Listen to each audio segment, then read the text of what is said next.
All right, breaking news. Bernie Sanders has endorsed Joe Biden.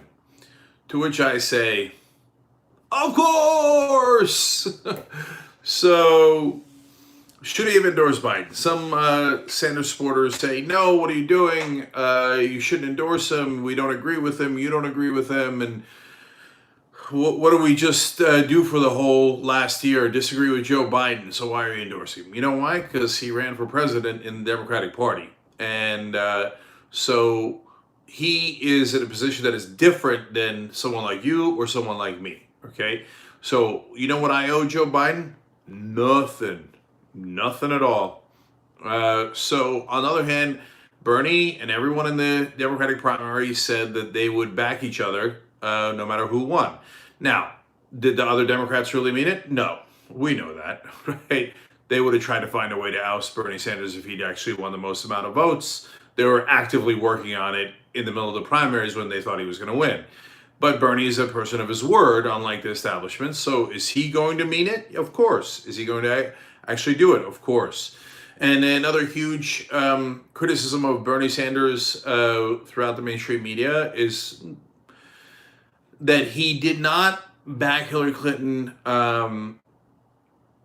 enough. And they have two parts of that. One is he didn't back her quickly enough, and the other is that he didn't back her well enough, enthusiastically enough. Half of that has a little bit of truth to it, and half of it's total nonsense. So the half about the quickness is, so Bernie didn't technically endorse Hillary Clinton until July last time around, and he was working on having them reach out and come to some mutual agreements on policy matters that were important to progressives, which is the smart thing to do, the right thing to do, the thing that you should do if you actually care about policies. He personally got absolutely nothing out of it. So they made some sort of deal. Bernie did endorse Hillary Clinton, but Bernie Sanders himself politically got nothing at all, right? Most of the time, politicians don't give a damn about you. They don't care about policy. They're like, who cares? Like, what policy is Amy Klobuchar in favor of? She wouldn't even know what to ask for. No, it's all me. But Bernie doesn't play that game. They came to an agreement quicker with Biden. I'll tell you some portions of that agreement in a second. That's important. So he endorses Biden quicker. But anyway, so it's true that Bernie did wait till July, and about a month after she had enough delegates to win, technically endorsing. He's already out of the race, but endorsement is considered a different level, which I'll get to in a sec as well. So anyway, the part that's not true at all is that he wasn't enthusiastic. He went and did, some people report 39 rallies, some 43 rallies. So let's call a ballpark going forward about 40 rallies for Hillary Clinton. How many is Hillary Clinton going to do for Biden? Hopefully none. But anyway, would she have done for Bernie? Would she have done 40 rallies for Bernie Sanders if she had lost? She wouldn't have done 4. Everybody knows. Did she do 40 rallies for Barack Obama after she lost to Obama in 2008? No. But nobody ever talks about that. And twice as many people who were Hillary Clinton voters in the primaries in 2008 voted against Barack Obama as Bernie Sanders supporters voted against Hillary Clinton in 2016. Twice as many. But nobody ever talks about that because the mainstream media doesn't do news, they do propaganda. So they've been yelling at Bernie this whole time, you gotta endorse him quicker, it's all your fault, right? So partly because they actually got to an agreement quicker, better, and the Biden team is more reasonable than the Hillary team, but partly because of that pressure, Bernie comes out today immediately. Now, is it going to affect who they blame after the election? Of course not. Of course not. Are you crazy? So no, after the election, if Biden loses, it doesn't matter that Bernie endorsed him right away. It doesn't matter that he did it quick. They'll still blame Bernie. And they'll blame us, Bernie Sanders supporters. You guys didn't excite people enough for Joe Biden. Isn't that kind of his job? How dare you? No, his job is to just do what his donors tell him, and your job is to lie on his behalf. I'm not going to do it. Okay, so look, in terms of, I said one of the things I said I'd get back to is this endorsement. What is it? Why is it a different level? we live in the absurdity of politics. It is what it is. And so one of the things that's absurd is, are you going to endorse someone? Now, it's not absurd if you actually care about the person, you like their policies. I don't mean care on a personal level. I mean, you care about their policies, their agenda, you believe they're the right person. So I enthusiastically endorsed Bernie Sanders during the primaries because we don't agree 100%. He was arguably to the right of me on some issues in 2016, including historically guns, his historical position on guns. He's now much, much better on guns. And he's certainly to the left of me on some issues. But we agree so much that it's a no-brainer. It's easy, right? And so, and some of you I know would struggle with, if you were in a position to be asked to endorse with Elizabeth Warren, because there's a lot that progressives agree with Elizabeth Warren on, and obviously there was a lot of people caught feelings on both sides of how the primary went down, and there's something certainly that progressives don't agree with Warren on. So maybe that would be an interesting question about whether to endorse or not. With Biden, we just don't agree. And so that doesn't mean we don't agree, and hence we like Trump better, because both online, let's keep it real people do this a lot too. This is not just a mainstream media problem, but also mainstream media. Everybody's tribal, right? Everybody goes into their different camps. If you don't say Joe Biden's God's gift to humanity, that's it. Then you means you love Trump. I knew it. Uygur, the Young Turks, Bernie Sanders didn't endorse within 3 seconds. That's it. They love Trump. No, we don't love Trump. Anybody who watches the Young Turks, whether they're progressives, centrists, or especially the right wing, does anybody really think I like Trump? If you've watched for 1 minute, you know I can't stand Donald Trump. He's the worst of the worst. So it is possible to say, I will be voting against Donald Trump. I will be voting for the credible candidate who has a chance to beat him in 7 months. And by that time, it'll be exceedingly obvious who that credible candidate is, right? Right now, theoretically, it's a little bit more open. By then, it'll be very clear. Does that mean I have to endorse him? No, Bernie, in all effects, so that's what I'm saying. Don't get mad at Bernie. That's crazy to get mad at him, right? He has to endorse him. He said he would. And he's in the Democratic Party, and he ran. I know he's technically an independent, but he ran as a Democrat for president. Of course, he's got to endorse Biden. If you don't get that, you're just not understanding just day-to-day politics. I wish Bernie would be way, way tougher on his Democratic colleagues in the Senate. I wish he'd call out their corruption and the donor money that they're taking. He's way too polite, and I criticize him for that. And I see that's another divergence we have on strategy. And also in the 2 primaries he ran, I love the guy, and this is part of why we love him, but he was too soft, and so I think that with the name recognition that he had, he could have gone in a different direction. Okay, but that's water under the bridge, gone. It's too late for that. But he's got to endorse. But do you? No, you could vote for the guy without endorsing. You could say, yeah, he's better than Trump. And people say that's a low bar. Yeah, I agree. It's the lowest bar in human history. If Joe Biden can't clear that, boy, he's in massive trouble, right?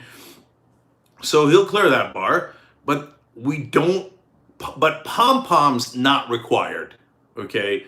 So if the mainstream media wants us to say, oh my God, even though this is the second thing I want to get back to, even though we've been telling you for a year straight, all different problems with Joe Biden, wanting to cut Social Security, the bankruptcy bill, I can go on, and I have, right?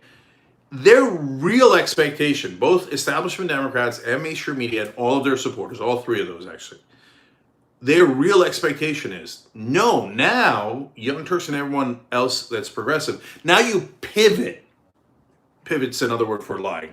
Now you pivot and you say, well, you know what, on the other hand, cutting Social Security is great. I'm so glad Joe Biden proposed it 6 or 7 times. Nope, not going to do it. Not going to do it. You can criticize me all day long. You can say, oh, Cenk cost him the election. Why wouldn't he lie for him? How about why doesn't Biden get the right policies? No, I know, unthinkable for the mainstream media. Like, Biden having the right policies. Nah, that's a bad idea. That's a terrible idea. No, progressives, it's your job to lie on his behalf. The bankruptcy bill, the fact that it won't let you discharge student debt, that's a great idea.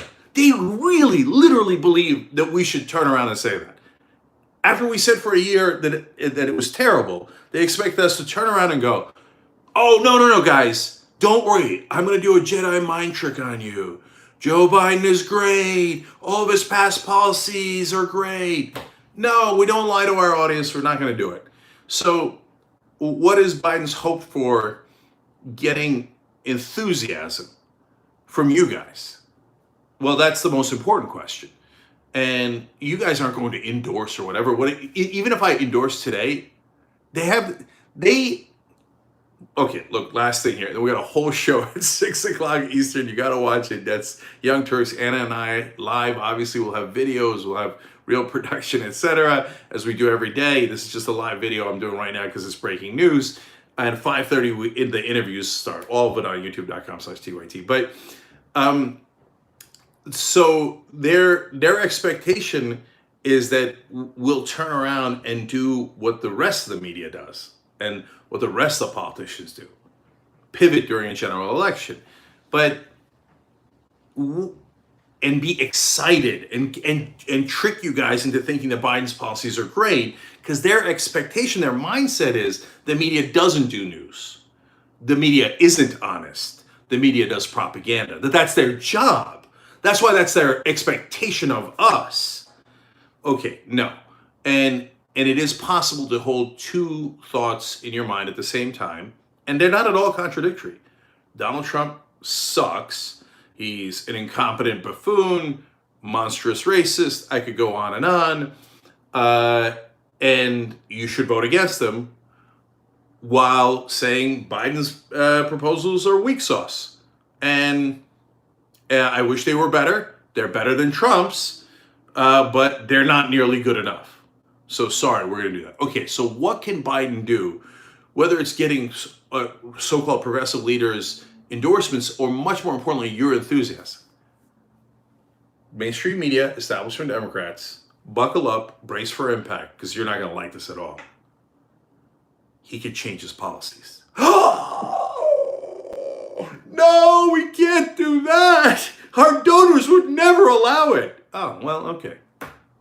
Hey, listen, that's up to you guys, not up to us. So don't expect excitement if you're not going to come towards us. Okay, look, there was one more thing I promised you. So what did Bernie Sanders get and progressives get that led to this endorsement? And it's going to sound wishy-washy, and half of it is and half of it isn't, and that's why I'm here to explain it to you guys. So the part that is wishy-washy, it sounds like, and it is the policies. We already explained that in the live show last week. So he's lowering Medicare age from 65 to 60, theoretically. Hopefully Biden is. And that's, all right, I'm not doing Medicare for all, but my older voters that voted for me anyway, I'll do them another favor by lowering it to 60. Would I take it? Of course I'd take it. Is that something to be excited about? No, that's not anywhere near Medicare for all. It gives relief to the exact wrong subset of people. I'd love to give relief to 60 to 65-year-olds. Younger people need it more. Middle-aged people need it more. We explained all that in detail, and you should go watch it. But if you miss any portion of the Young Turks, tyt.com/join, become a member, get all of our videos, all of our shows. Okay, so, and then he also said, oh, student debt, if you're, between this number and that number and up to 120,000, but if you went to that college, but not that college, bureaucratic, hard to get excited about. Is it better than the current proposal Biden has? Yes. Is it like, whoa, shazam, shabam, here we go, Joe Biden? No. Okay, now the second part also sounds like, right? But they've decided to do task forces together, the Sanders team and the Biden team, to further work on policies, and cross your fingers, maybe even personnel, as Biden is going to the White House, if that's what's happening. That sounds wishy-washy. It isn't. That's actually really good. So if they're taking real input from the very real progressives on Sanders' team, that means they're doing way more outreach than Hillary Clinton's team did. That means the outreach is a little bit more real, and that could have really positive consequences. So what you don't see is what Bernie fought for behind the scenes, and the effect that could have. Part of the reason you don't see it is because obviously he's not going to brag about it and be like, oh, this is the concessions I got out of Biden as he's endorsing him. But also the other part of the reason why you don't see it is because the task forces actual results have not happened yet. They have to do the task force, they have to come up with new policy or personnel suggestions. Then you have to see them and see, hey, proof's in the pudding. Was that actually really good? Oh, wait, that proposal is actually better. It turns out they were open to us. Then great, then you give them credit for that. If it turns out they're just patting us on the head and it's window dressing, and they're like, oh, yeah, great, sure, we'll hear you out. Yeah, no, not going to do it. Donor, what do you need? Oh, yeah, going to do that. If that's the reality, then I come back and tell you that. So this is not rocket science. The way to get progressives excited is by being more progressive. There, I solved it. That's what we do on the Young Turks, right? We solve these things. All right. Also, tyt.com/go. Okay, let's stay strong through this mess. All right. Light in the darkness. That's what we are. We'll see you guys at 5:30 for the interviews live right here on youtube.com/tyt or tyt.com.